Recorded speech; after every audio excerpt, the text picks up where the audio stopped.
Hello class of AEP 800. This is Nelson Rush with Module 1. I'd like to start off with some demographics about myself. I'm a certified secondary educator with a master's in special education.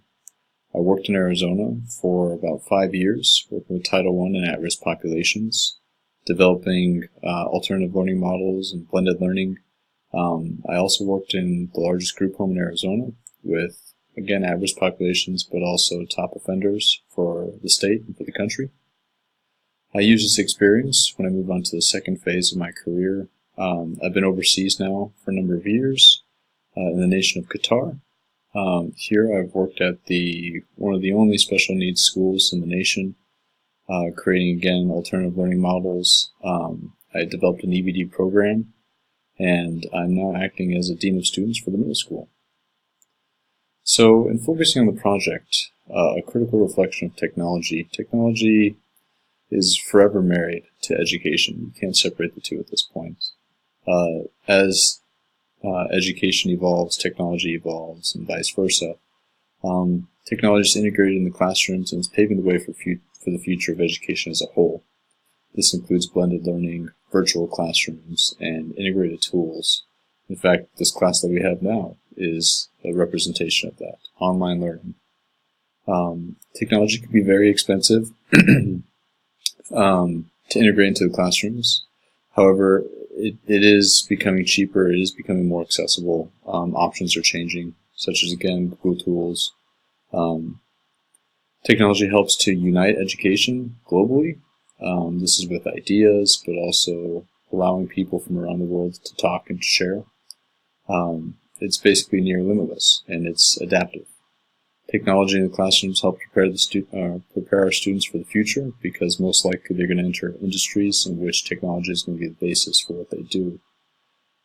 Technology also helps us connect the schools to families, which I think is probably one of the most important facets of this. It allows for greater generation of data, tracking of that data, and then analyzing that data.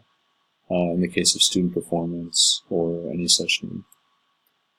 A personal critique. Initially, I used technology a lot. However, maintaining a technology-rich environment in the classroom has been increasingly hard. This is due to things like budget cuts or outdated technologies, overpopulated classrooms, and just technology attrition. When you're running an EBD classroom, computers and technology tend to break pretty quickly. So replacing those things does become difficult, and keeping up with the rate at which technology evolves is also hard. Mostly I use technology for the standards, such as smartboards and document cameras, and the students would use it for their blended learning models or projects. Some of the things I was the most proud of would have been using swivels, the teaching cameras that can kind of follow a teacher, record their progress, and you can kind of look back at that video to see how you did, what things you need to improve on as a teacher. It's like having an evaluator come in, except for the evaluators yourself. Classcraft is something that's fun to use in the classrooms. I really enjoyed that. It's like Classroom Dojo, but for older kids. Virtual labs was a staple. Blended learning for project elements, and then creating student portfolios, using things like Google Read and Write to help with dyslexic students, and of course parent communication. These are all things that I really enjoyed. However, keeping up with them does become really hard. Now that I've moved away from the classroom more, these are things that I no longer am able to use. My proposed plan for increasing technology would first of all to be engage more professionals in developmental opportunities.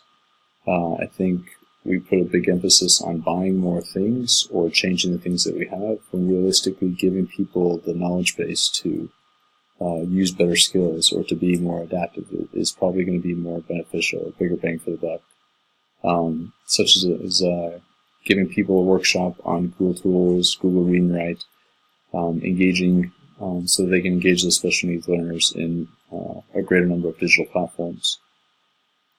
Strengthen the usage of the technology that we do have, find new ways to use it, such as, if you have a classroom and you have computers, Why not create a Google Classroom for that class so they can work outside of school and you can involve the family in what's going on.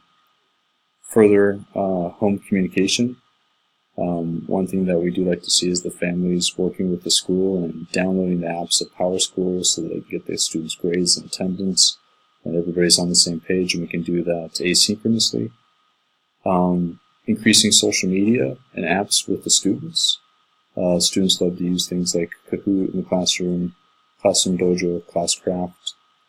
Connect with other professionals. That's a really big one as well. You might have professionals at your school who already know some of these skills and can help train others, such as maybe an IT teacher or a tech enthusiast who can help really teach others. And of course, create outreach, finding ways to get donations, grants, equipment demos. The school that we're at now has obtained a 3D printer simply because somebody reached out to the community and one was donated. The impact of funding. Technology is heavily dependent on funding. That's really obvious. Technology becomes obsolete really quickly, needs upgrades, breaks. Many resources require licensing, especially when done in bulk. If we want to use, say, Swiss for tracking student behaviors, that's something that we have to purchase, a license that we need.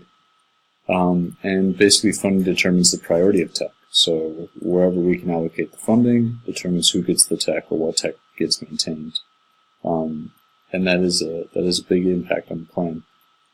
For me, relying on free or granted resources, being flexible in time frames, working harder to make those connections and develop a greater sense of accountability for what we do have, and becoming closer to savvy professionals is probably going to be the best help in combating the funding issue.